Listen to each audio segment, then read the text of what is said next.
Welcome, everybody, to another Sober Life podcast. I'm your host, Scott Jones. I want to thank you for taking some time to watch the show, whether you're watching us live this afternoon or anytime you're watching on rerun. Please take a moment and hit the like button and subscribe to the channel.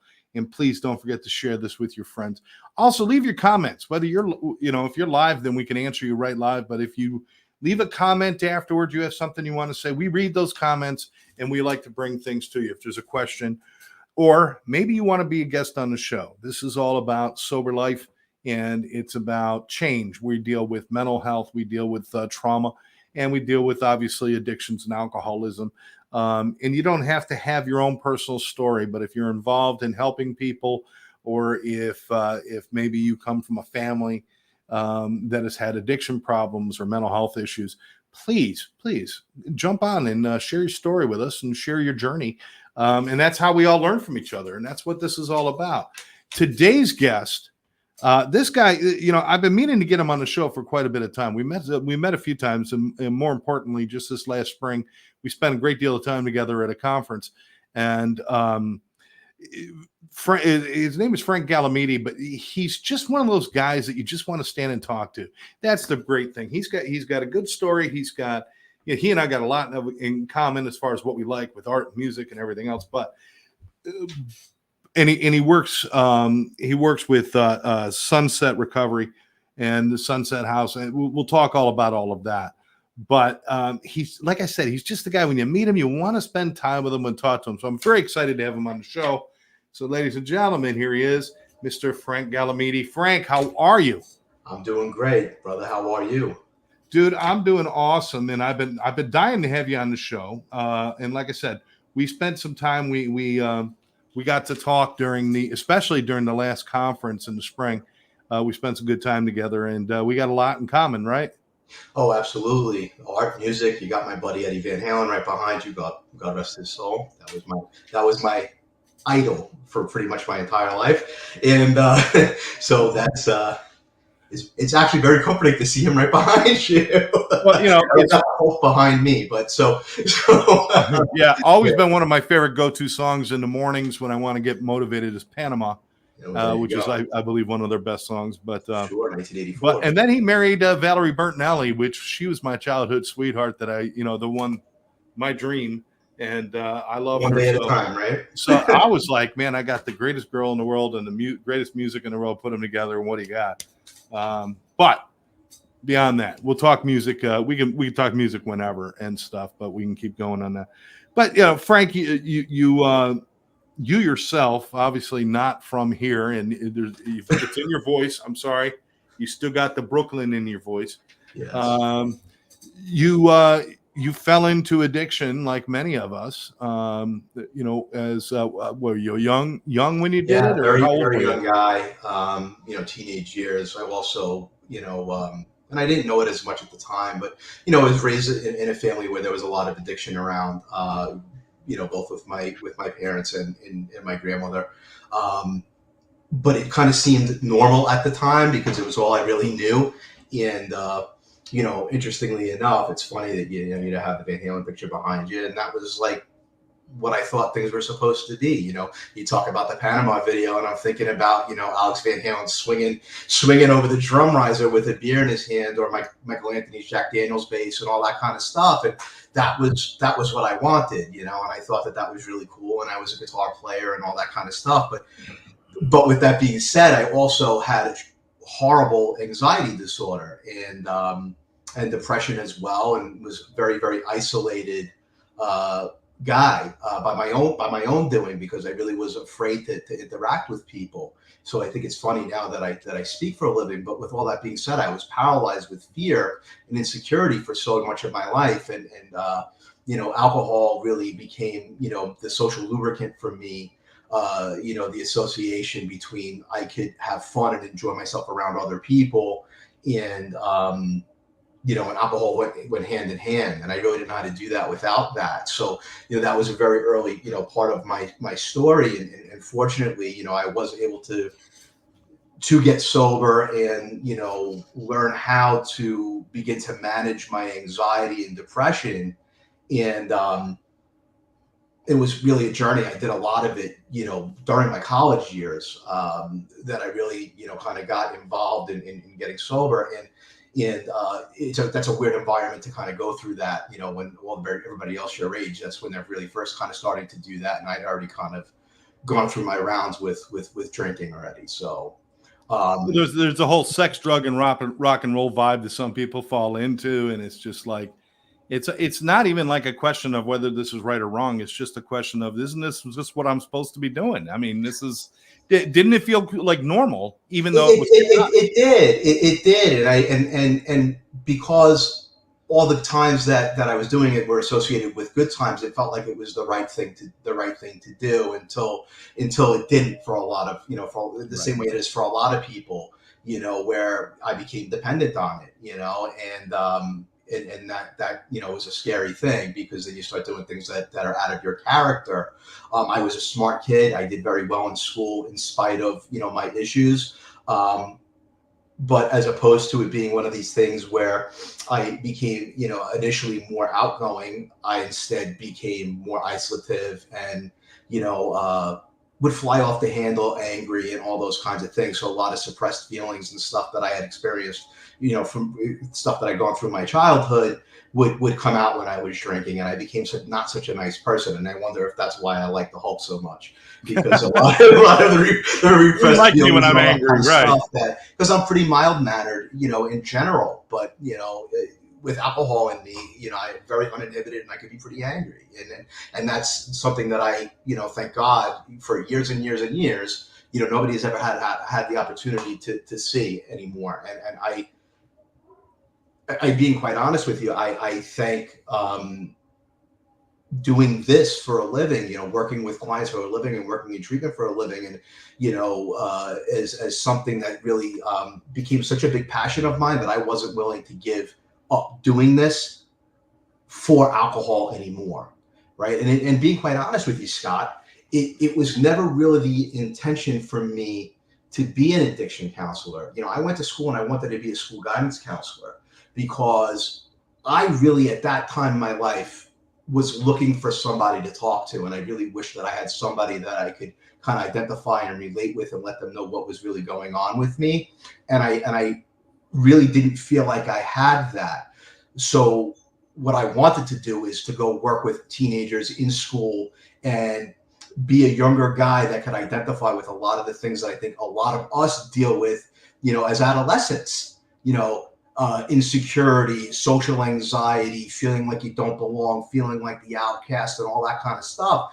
And that's really what I wanted to do. And I had actually gotten into a graduate school program to do that at Brooklyn College. And I also was dual admit in undergrad.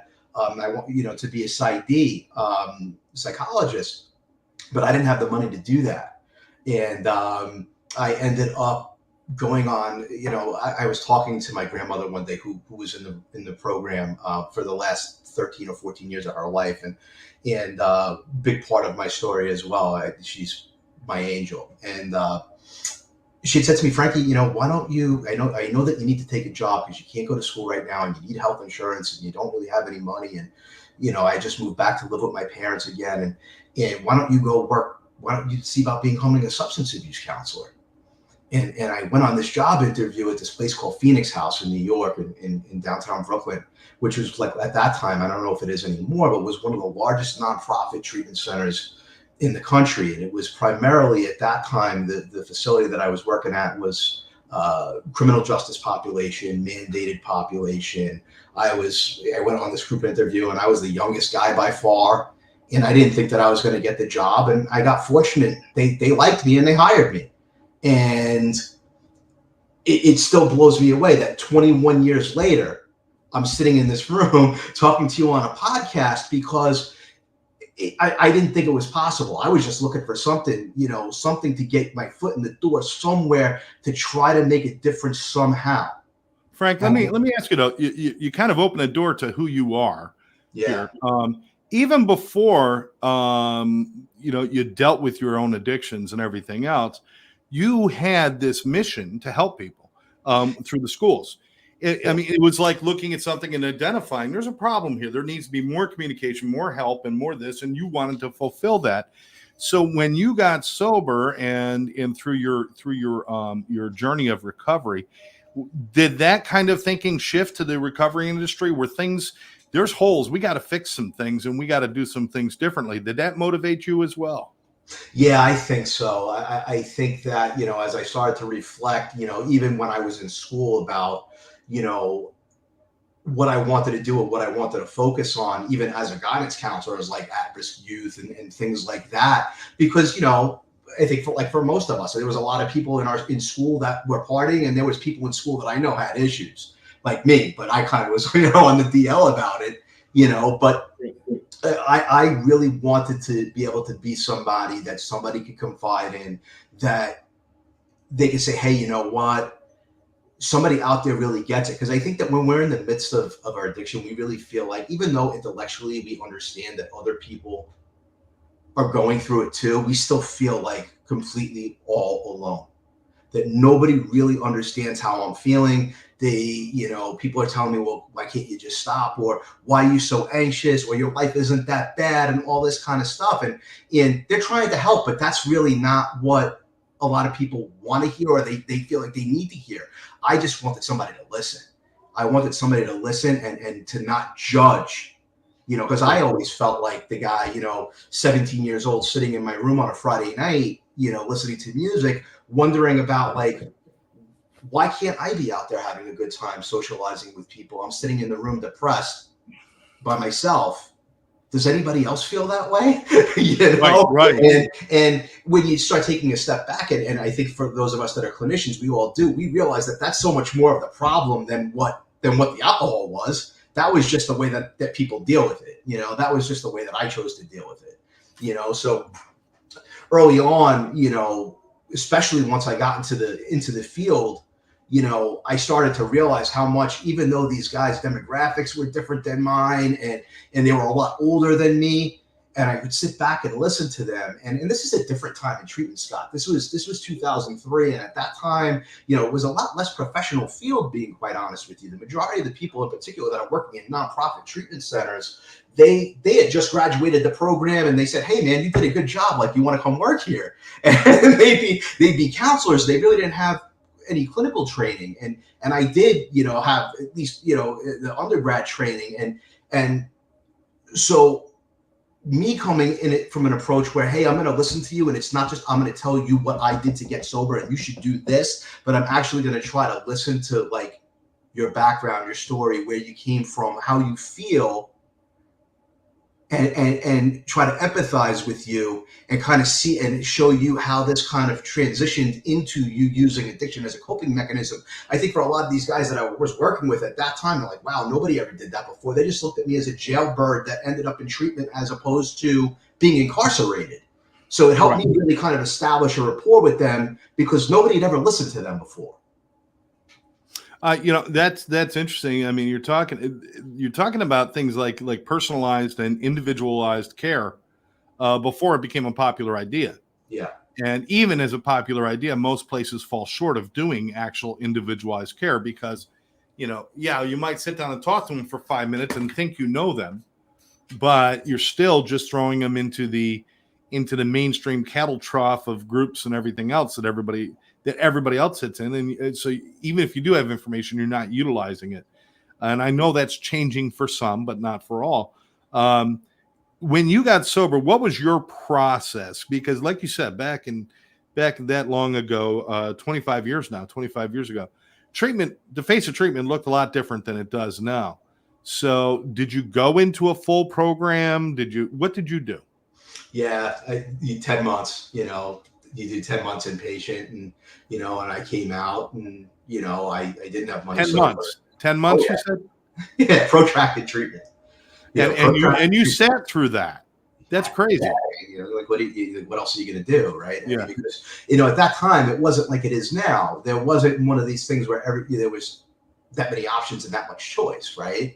So, I mean, unfortunately, and don't get me wrong, and it's important that I say this, I'm an advocate of people getting treatment. I think it's very important. I think it's important that treatment is available. But I also think that when there's an abundance of treatment and it's so easy to get into, And if I don't like something that's happening in one place because I don't like what a therapist said to me because he confronted me on my stuff or whatever, if I could just pick myself up and go to the next one, there desperation is a prerequisite for recovery.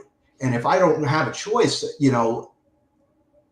it makes me take a step back and think about what I'm doing and the decisions that I'm making. And unfortunately, I think what we saw, maybe a little bit less so now, but definitely what we saw 2013, 14, 15, 16 was so much treatment around that basically clients were telling you like, hey, you're going to do this exactly the way that I want, or I'm going to leave because the guy down the block wants my insurance and he's going to do that for me. And that really contributed, I think, to a lot of what we've seen, which is a lot of people that are stuck in this idea of the perpetual state of early recovery because there's been no incentive to shift. There was no incentive to shift and really make changes in our life. And that's become a big issue. I do see it starting to correct some, especially over the last couple of years, but that was something that, in the height of, kind of what was going on, especially down here in South Florida between like 2012 and 2016, that's what you saw. Everything became very much a customer service based industry more than a treatment industry. Right. Concierge treatment, the amenities, what you have and all this kind of stuff, which, listen, it's great to have all those kinds of things. But if the treatment that you're providing behind all those amenities can't stand up to that and actually can't help clients make the decision for themselves to shift, then it really means nothing. Right. I agree with you. And there's never ever just one way to do things either. When you're dealing with a population and to understand, not everybody belongs in treatment. Not everybody can do a 12-step group or a self-help group. Not everybody can do therapy. I mean, it depends on the individual, and you have to look at those things. But I really enjoy your take on this stuff. You left Brooklyn, you came down here. You've been down here now for 15 years, I believe you said. You got involved with, is Sunset your first place, or were you involved with our actually, place first? I have a pretty detailed story. I mean, I worked in New York for 6 years. I worked at Phoenix House for that first year. At 22 years old, out of college, and I worked in Phoenix House in 2003 the entire year, and as difficult as that was, because it was a hard population, it really was. I mean, again, it was very much an alternative to incarceration, therapeutic community, very old school treatment. Could be very confrontational. The groups that you run over there are encounter groups, and a lot of the guys that were there, they really didn't know how to manage their emotions, emotional dysregulation, all this kind of stuff. So a lot of the groups that you were running, they get really heated. I mean, it could be downright scary at certain points. And I was doing that for a whopping $24,000 a year, and it was an hour and a half away each way on the train, and and there you go. But I got fortunate that in 2004. I ended up getting a job at this place called Bridge Back to Life in New York, which was a network of outpatients that were owned by one gentleman that happened to be a social worker, a very smart gentleman, and his clinical director, whose name is Steve Solzer, and he saw something in me at 23 years old and gave me an opportunity to work in an outpatient facility in Coney Island. Right across the street from the Cyclone and from Nathan's, if anybody's familiar with that area. And I ended up working there for 5 years. And I started out as a counselor, and I progressed to be assistant clinical director by the time I had left. And I got the opportunity to work with every population you could possibly think of, from gang-affiliated adolescents that were involved in an alternative school to geriatric population and everything in between. And you did a little bit of everything. I mean, you ran groups, you did individual sessions, but you also did all your own utilization review. You worked with insurance companies, EAPs, probation officers, you name it. You did it all from soup to nuts. And it really, it kind of catapulted my career, especially being so young and having so much experience, that when I transitioned down here in 2009, I went to go work at Treatment Alternatives. That at that time, that was Boca House and Awakenings Treatment Center. For those people that were around the South Florida at that time. And I was the assistant clinical director there. I did a short stint at Karen Renaissance as a therapist, but I really, the biggest chunk of my career has really been like the last, I guess it's been since 2011. I got the opportunity to kind of start the clinical programming for a program called New Beginnings Recovery Center in Palm Beach Gardens. And I was the original therapist. And it grew from a very small program to a large outpatient detox IOP and outpatient. And I was the clinical director, and then I became the CCO, and then eventually the owner blessed me and he made me the CEO. So I was there for 5 years, and it really kind of changed my life. Because I really got exposed to so many things. And this was from 2011 to 2016. So I kind of went through the kind of wars down here in South Florida where everything was kind of blowing up with urine screenings and the patient brokering and all that kind of stuff. And then the kind of all collapsing on itself. And it kind of really showed you who you were and your integrity. So I came to Sunset House in 2019. I being quite honest with you, I was kind of almost done with treatment. I had been doing this for 16 years, and I really kind of gotten tired of some of the stuff that I talk about now, which is, you know, the way the insurance companies kind of dictate the way things go. Let's prioritize bulk treatment. You know, I have to try to bring as many guys in as I can, and the loss of individualized care and all that kind of stuff. And I was kind of done. And a friend of mine who happens to be the clinical director here, her name is Bridget, said, "Hey, Sunset House is looking for a new program director, and I think that you'd be the right person to do it."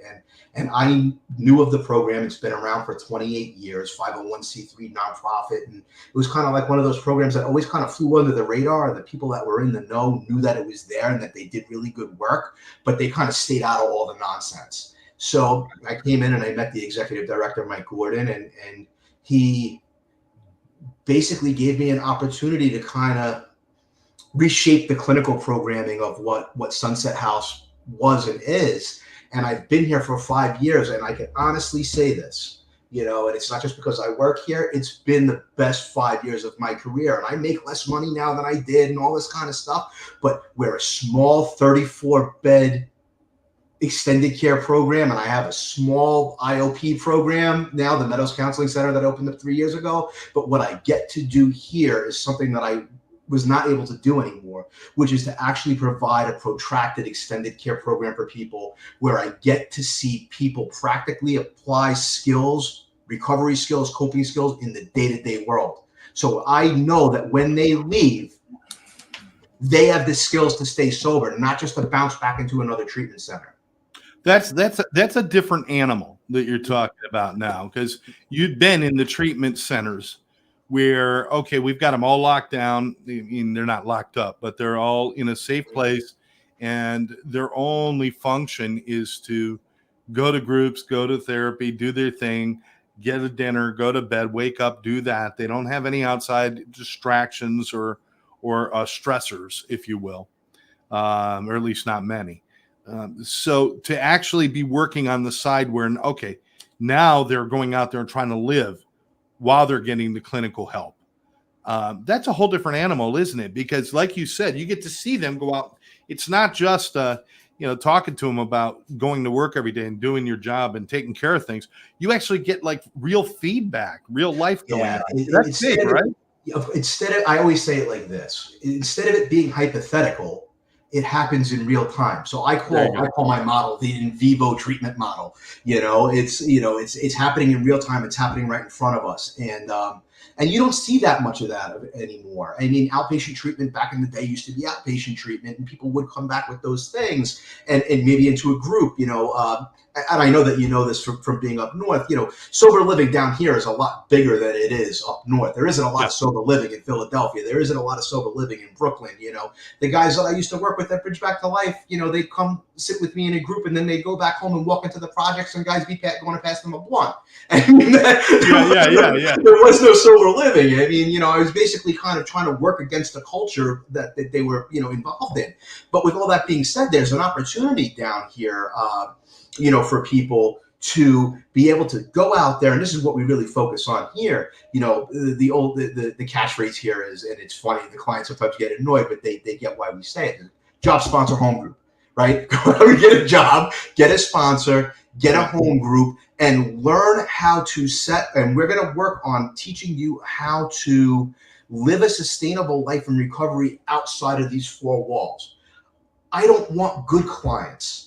It's fun to have good clients, but I don't want to put out a client that's great in treatment, that's a grade A student, that's every group therapist, dream to have in group, that can't function outside of this environment. And we see so much of that down here.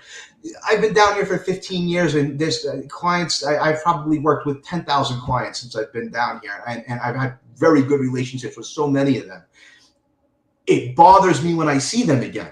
I love them. I'm happy to see them, but not the way that I see them coming back to me again. Yeah, we want to catch them on Facebook. We want to catch them on Facebook with a photo of their family and a photo of that. Yeah, that's where we want to see them again, not coming through the door. So many of them get stuck in a perpetual state of early recovery, and and some of the things I say, listen, I think anybody that's in the know and that works in the industry, they know that what I'm saying is true. And I don't say it to be, controversial or to bring up stuff, but, when people get better, that's one more person that I have to go out there and try to recruit to bring into my treatment center, right? So, the cheapest admission is somebody that's calling me to come back. And I'm not saying that stuff is done divisively, but what I'm saying is that what I see more and more of now, and it's sad and it does bother me, and that's part of the reason why I've been posting so much on LinkedIn. For those of the people that follow me on LinkedIn, I put up like 26 articles in like 3 months. And why I've been doing podcasting is what I see is that we're having treatment centers primarily, and I understand why, primarily focusing on doing detox and residential treatment, bringing people in for detox and maybe holding them for 14 to 21 days to do residential treatment. And they do make referrals for extended care, for IOP, but it's maybe not pushed in the way that it should be. And my belief is that clients that do not do extended care, in particular in levels of care like intensive outpatient, or a program like Sunset House, that's a longer protracted program, they will not stay sober. And the statistics that we see today, are exactly the same as what they saw 20 years ago, right? People coming out of residential treatment, about 60% of them relapse within 90 days. So if I'm seeing that, right, and I'm only keeping them there for 30 days, what do you think the likelihood is that they're going to stay sober when they go home? But don't you think that now I agree with you there. I agree with you. And the numbers are not good. Not good at all. Which tells me we need to all continue to working harder and finding new avenues. I mean, we got treatment centers that are operating the same programs that they ran 30 years ago. When if you're a car mechanic and you have as much success as a treatment center, nobody's going to come to you. That's right. But with treatment centers, we keep having relapse after relapse, AMAs, and this and that. And here's my problem. I believe we perpetuate that. We perpetuate that with lines like relapse is part of recovery. No, it's not. We perpetuate that with things like a one-chip wonder is like this magnificent, holy cow, holy shit moment, and it shouldn't be. That should be the norm, and we should treat it like that's what the expectation is, not that that's unattainable. We say it with reverence, like, holy cow, the hand of God came down and touched you if you were a one-chip wonder. No. And I'm not saying this to offend anybody. When they talk about in the rooms, just keep coming back, they don't mean just keep coming back to pick up a white chip. It's like, keep working the program. And listen, one of the big things that I kind of focus on in my clinical work is it's very psychodynamic and based, but it's the idea of moving from a stage of being dependent to interdependent, right? What unfortunately has happened in treatment and what we've seen down here, and a lot of times of the stuff that I'm talking about in very high concentration areas of treatment centers and people in recovery, right? So we're talking about South Florida, Arizona, California, whatever it might be. But what's happened is that the treatment center industry has kind of taken on the role of the enabling parent, Yeah.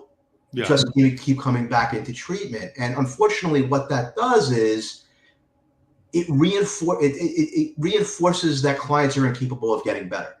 And the clients start to believe that. And what they start to develop, I call it the I equals addict mentality, or the I equals sick mentality. So, hey, what do you do, Scott? You're a therapist and you're a trainer and a podcaster. Hey, what do you do, Frank? You're a therapist. What does so-and-so do? Oh, he's a police officer. Hey, what do you do?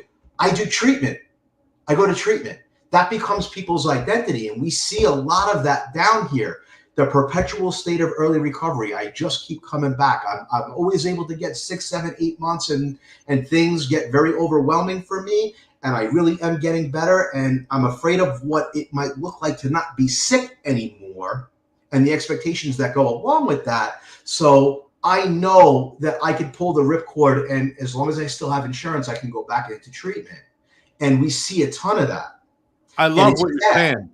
I love this, and part of this is also the this development of this victim mentality, where you're powerless, and whenever you tell somebody that they're powerless enough times, they truly become powerless. We need to stop that. We need to stop making the illness itself, whether it's mental illness or substance abuse disorder, alcohol use disorder, whatever it might be, stop making that bigger than the human being. Stop making it like the minute I become addicted to heroin, I am no longer Scott. I am now an addict. No. Hey, my name is alcoholic. I'm alcoholic. My name is Frank. And one of the things that we see, and I think again, a lot of it, it's so much of a byproduct of the system that we have within in the way that we get reimbursed for insurance and stuff like that, is there's very much an over, pathology of our clients. Everybody has a diagnosis, and everybody needs to have a diagnosis and so, hey, this guy's bipolar, this guy is schizoaffective, and this guy is this, and this guy is that. And there's so much communication of that to the clients. They see their charts, and you're talking to them about what you see or them in the DSM-5 and whatever it might be. And again, it kind of contributes to this idea of I'm sick. And if I view myself as sick, it allows me to rationalize that I'm sick, and then sick people engage in sick behaviors, right? And it becomes justified. My belief, and again, it's just my opinion, and some might say it's worth exactly what you paid for it, but my belief is this, okay? When we are in the throes of our active addiction, the disease concept holds weight, right? It's got my brain hijacked. I'm not making decisions that I would normally make. But by the time you're sitting in a room with me, definitely in an intensive outpatient extended care kind of situation, if you pick up and use, even if it was only for that 1 second, you wanted to, you made a choice. Just right then and there, you made a choice. And I think it's so important that we tell the clients that, because I believe that everybody has the power, ability, and freedom to make that choice, both good ones and bad ones. But I'd rather, personally, I'd rather be empowered to know that I have a choice. Exactly. I love that. And, it's that choice itself that gives us all of our power. Mm-hmm. And if I could accept the choice that my decisions, understanding that in the throes of active addiction, there is a psychological, a spiritual, and a physical imbalance. The brain changes, all these things change. And you're almost incapable of making change. I get that. But you're right. Once they're sitting in front of you, if they go through a detox of some sort and any kind of intensive clinical care at the very beginning, then they're at that point now where now they're making their own decisions. To say that somebody who is 6 months clean and sober is still needs to struggle every day and needs to be afraid that they might drink tomorrow and needs to do all of that, that doesn't make any sense. We need to empower people to say, listen, my decisions put me in a bad life, but my decisions now can put me in a good life. That's empowerment. Unfortunately, kind of going along with what we're talking about and what I was saying before, unfortunately, and I'm very candid with the clients that I see this and that it's there. And I think when people really want to get better, they'll come out and say, yeah, you know what, I was doing that for a long time. There is a secondary gain for some people to stay sick, because if I'm so overwhelmed with fear, or I truly believe that I am incapable of living a different kind of life, if I stay sick, it justifies my behaviors. So, we will hear it called the failure to launch or whatever it might be, in particular with the young guys. But I see it with a lot of the older clients that I work with too. Sunset House, not only works with, the traditional, that we take a look at 18 to 26-year-old, guys, but I work with a lot of guys now that, they're first responders, they're military, they're police, they're firefighters, and all this kind of stuff. And they have a lot of pressures going on in their life, at home, financially, at their job, organizational trauma on their job, and all that kind of stuff. And unfortunately, one of the things that they've learned is that, like, hey, this diagnosis, or me developing a problem with drinking, has kind of pulled me out of this environment that I really was very unhappy with. I was unhappy with what was going on in my life. And that was the only way I was able to get away from the department. Or it was the only way I was able to get away from my wife. Or it was the only way I was able to get away from these bills right now. So there becomes like this secondary gain. And I think it's so important that we're candid with clients that say, hey, you know what? If you feel that way, I get it. I understand that. When I listen to your life, I'd be overwhelmed too. So I understand why you made that decision, and I understand why you feel that way. Now, how do we do this different and look at it, with a solution? Not just, hey, you know what? I'm going to throw my hands up in the air, and this is what I'm going to do forever. I'm just going to move down to Florida, do treatment, and be done with everything. And we see a lot of people do that down here. And some people, you're right, they've been giving it labels, the failure to launch and all this other stuff. Fear of success. I love that one. Fear of success. Nobody has a fear of success. Everybody wants success. What they have a fear of is the responsibility that comes with it. That's right. And and this is where we're going to lead into Sunset House and everything you're doing now. Without help in managing responsibility in a healthy way, without that help, where you actually are doing those things. It's easy to talk about being a responsible father while you're not around your kids, while you're in a treatment center, and while you don't have to deal with anything. And when little Johnny skins his knee, hey, you're sitting at lunch in a treatment center. You're not the one cleaning it up and trying to be okay. Right. Or the job. You got to get up every day and go to a job. Well, getting up every day going to a job is not the same thing as getting up and going to a group. It's a different animal, and it needs to be treated that way. This is where the programs that really, really are going to help us change the direction of addiction in this country is the programs that come after the major treatment, your programs, the ones where, okay, you went to work yesterday. How did that work for you? What did you deal with? And let's talk about that. And finding ways to live life sober. We don't need anybody describing the car wreck that we were in for our addiction. We don't need anybody to describe the car wreck. We need somebody to teach us how to walk again, to teach us how to live and how to not be afraid every time a car passes by. And you can't do that behind the walls. You got to do that out in the real world. And I applaud you for doing that work. Thank you so much. And I couldn't agree more. The majority of my career anyway, I've worked in these lower levels of care, and it's what I prefer. It's the work that I prefer. But it's primarily because everything that you said, this is where the real change happens. Again, I don't want anybody to take offense to anything that I'm saying. We all play different roles in a client's journey, right? In detox and residential treatment, we help clients to get sober. We help them get stabilized. We start introducing concepts. We hopefully start instilling some hope, and then we get them ready to really learn how to stay sober, because it's two different things, right? Getting sober and staying sober. And what we get to learn and what we get to do at a program like mine at Sunset House in the Meadows Counseling Center is we help people start to identify really what their mission, their passion, their purpose, and why do I want to be sober? And why do I want to persevere through those struggles? And how do I do that, right? So, how do I learn how to function, at a job without being under the influence? How do I learn how to pay bills and balance a checkbook and deal with my kids and try to balance all these responsibilities and maintain sobriety at the same time. And why do I even want to do that? Right. Why do I even want to do that? We don't get sober just for the sake of getting sober. We get sober because hopefully we're working towards something that lights us up. I say to my guys all the time, it's so important while you're here, that you try to find something in your life that when you wake up in the morning, your eyes light up. And I use a much more crude term about it. They really get you going in the morning. We need to find something like that, because otherwise, if I'm only staying sober to avoid consequences or to appease other people, if I'm not being authentic to what I really want, I won't stay sober, because the addiction stays up on a pedestal, and this recovery stuff, like it's like But if I could start making and find something in my life that gives me some kind of sense of purpose and value, and I get up in the morning, I'm like, I want to do this. Yeah, I'm tired, but once I jump out of the shower, I'm like, yeah, I want to go do this today.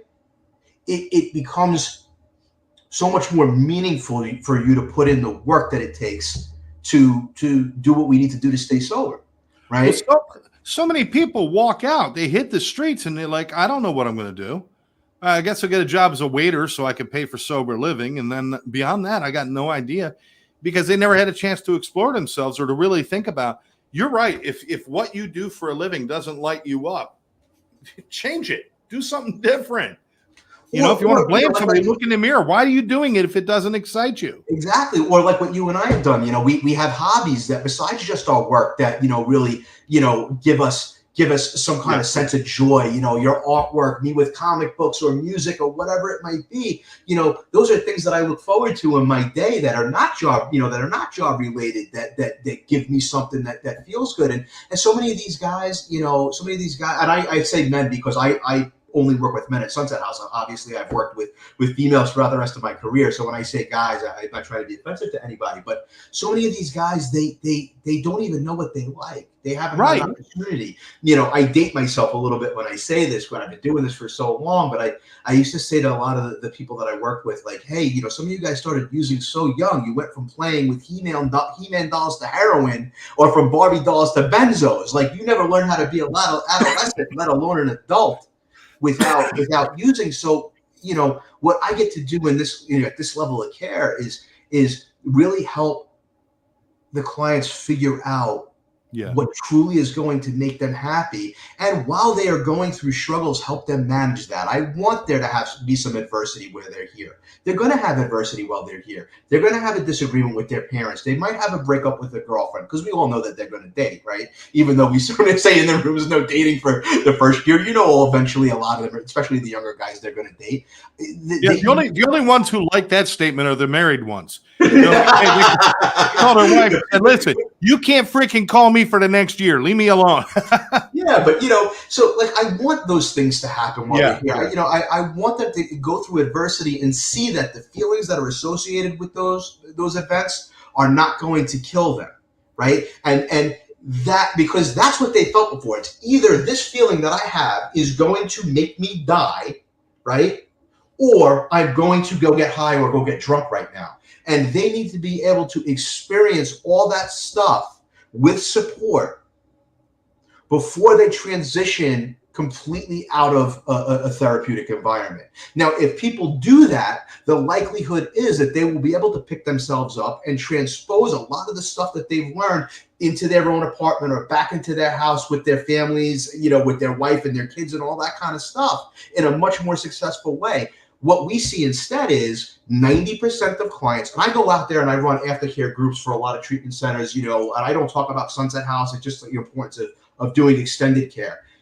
I'll go sit in a room with 15 guys at a treatment center, and 13 of them are telling me how they're going home and they're going to go work with an addictionologist. And, and I tell them what my thoughts are and why I think that they should stay and do a little bit longer, want to stay at a lower level of care. And they go home, and then I'll come back 4 weeks later or 6 weeks later, in the cycle, and they'll have been back. Yeah. Because they didn't see it all the way through. And And treatment used to be, in its origins, very often was a 12 to 18 month process. And I'm not saying that everybody needs to sit in a 12 to 18 month treatment center, Scott. But what I am saying is that 30 days in and of itself, point blank, is not enough. And I don't think all that time in a treatment center is appropriate either. I think the balance of treatment and then transitional is That's right. important. That transitional piece, like we've been talking, listen, you got the real life experience, you got the stuff going on. If you're going to get your heart broken, get it broken while you got somebody there to have your back and learn about what you're feeling and what you're doing and what's going on, because you didn't have that before. You go home, you're going to start to feel shit and you're just going to tighten right up and not tell anybody. That's right. In a transitional, you're not only learning how to hold responsibility and take care of business and do certain things, you're learning the greatest lesson that a human being can learn, which is when you hit something that you don't understand, find somebody who does understand it and talk to them. That's right. Which is the greatest success you can have and the greatest lesson you can learn anytime, right? Absolutely. And we're set up as a phase system at Sunset House, and Mike Gordon, who's the executive director, he really was the founder of this phase system, and I've seen a lot of programs use it now, and I think that that's great.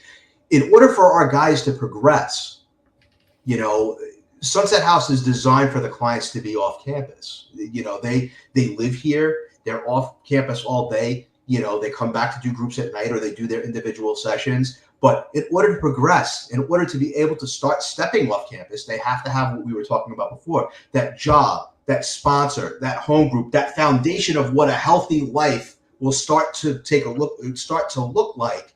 And they progress from there. The idea, you're talking about this idea of transitional. No, not to be doing groups 8 hours a day. That's not real life. That's not real life. The guys come back here, they do a group, for an hour and a half, 3 days a week. The guys that are brand new, that are just coming in, and most of them are stepping down from a higher level of care, they'll do a group in the morning with my program director, for 45 minutes, and then they have to go start looking for a job. And it has nothing to do with the money. It has to do with go start working towards a sense of purpose. Start to feel capable, because so many of our guys, and I know that you know this, and a lot of the people that are listening to this are involved in treatment, or a lot of them are therapists or in recovery.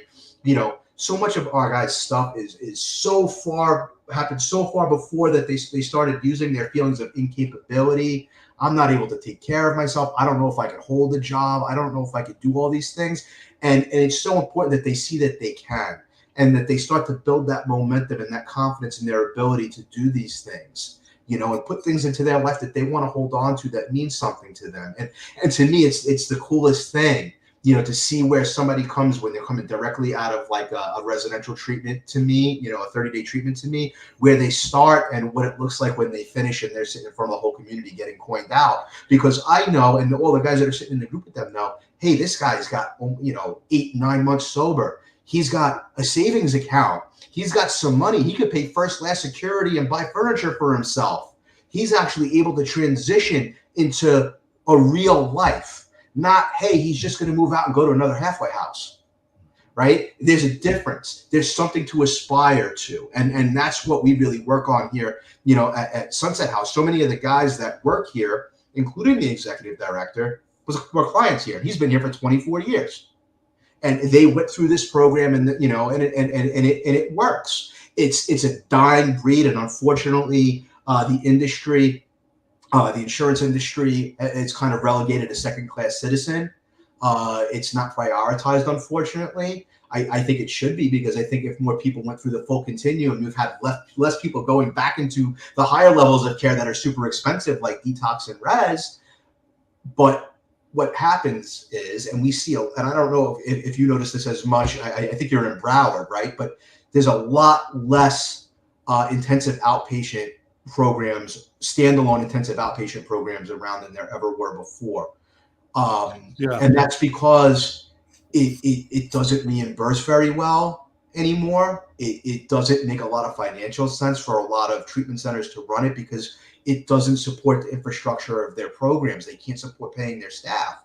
So you see a lot of these standalone treatment centers dying. And to me, it's really sad. And you and I were talking offline about where I think, I see treatment going versus where I think it needs to go. Treatment center is not supposed to look like a sterile environment, like a hospital, right? And there's components that are super important. It's super important to go through detox. It's super important to work with a psychiatrist and therapist and all that stuff. But a big piece of sobriety as well, going all the way back to the inception of AA, is community camaraderie.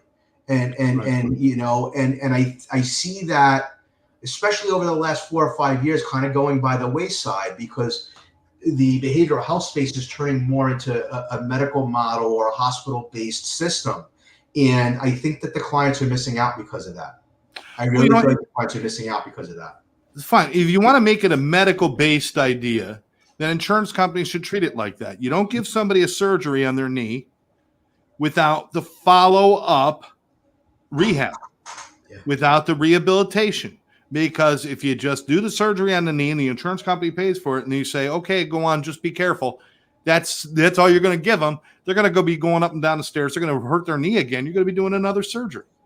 You do the rehab. So if you want to do a medical based on the detox and the res and that stuff, cool in the gang. But then do the follow-up with the aftercare. Pay for the aftercare so you don't have to send them back there. That's right. And listen, and each time, a client goes through treatment, and is unsuccessful or makes the decision to pick up and use again, they get re-traumatized, and they that much more feel like they are incapable of doing it. So I'm incapable of staying sober. You know how many clients I meet that have been through treatment 12, 14, 16 times, and they don't believe that they can do this. They know that they can stay sober in treatment. They know that they can even stay sober when they're working with me, in this protracted, extended care. Like, Frank, I'll stay sober the entire time I'm working with you. But I don't believe that when I transition out of Sunset House that I could stay sober. And that, to me, that's so sad. They've bought into it hook, line, and sinker. I am sick. And I think it's our responsibility as an industry to challenge that, not to perpetuate it. You know what? You're sick when you're out there.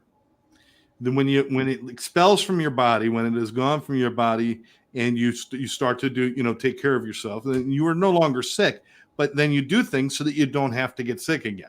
I mean, that's just the way I see it. I don't walk around saying, "Oh, I'm sick. I'm an addict. I'm an alcoholic." No, I've been sober for quite a while, and you know what? I am not a sick individual. I'm stupid and twisted sometimes, but I'm not sick. I'm telling you right now. I don't mind being stupid and twisted. I can live with that. But, I am no longer a victim of anything, and I refuse to live that way. Because we're running out of time, because this has gone so fast. I want to talk about how they can get a hold of you guys, and really kind of, I'm going to put it up here.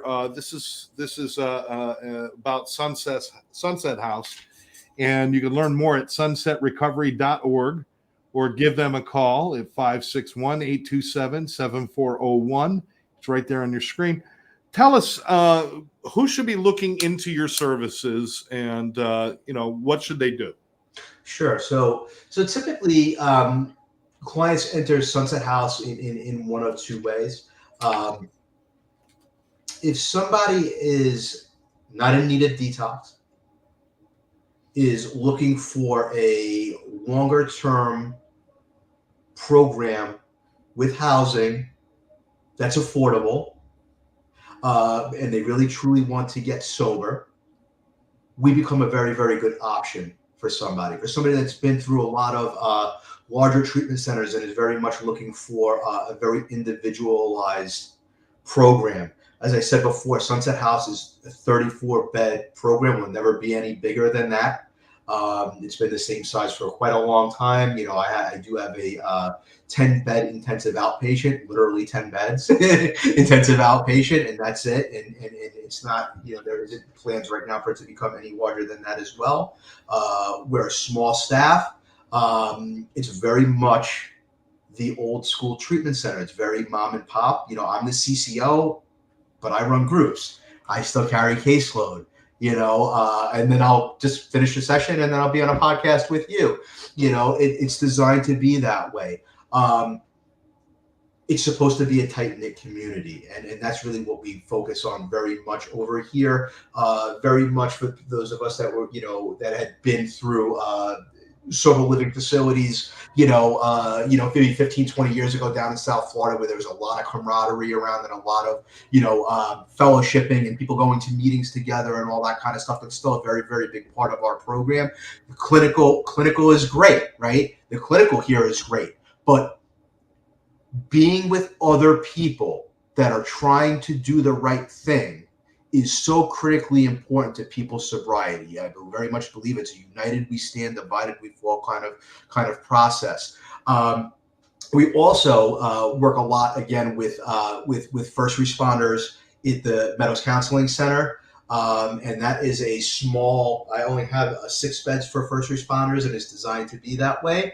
It's designed to be a kind of mimic somebody's cohort or, their team in their precinct or in their firehouse. It's very much designed to be that way, a little unit. There's, 6 guys in there and then a therapist, and we all work together as a unit, and we're together for 45 days.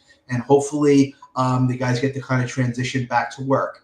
In order for people to come at the Sunset House, they do have to be sober again. They can't be in active withdrawals. They had to have been through detox. We have to provide a clean urinalysis. We do very often like people to have gone through, residential treatment before they come to us, because, again, as I said before, there's programs where people get sober and there's programs where people learn how to stay sober. Sunset House and the Meadows Counseling Center is where people learn how to stay sober.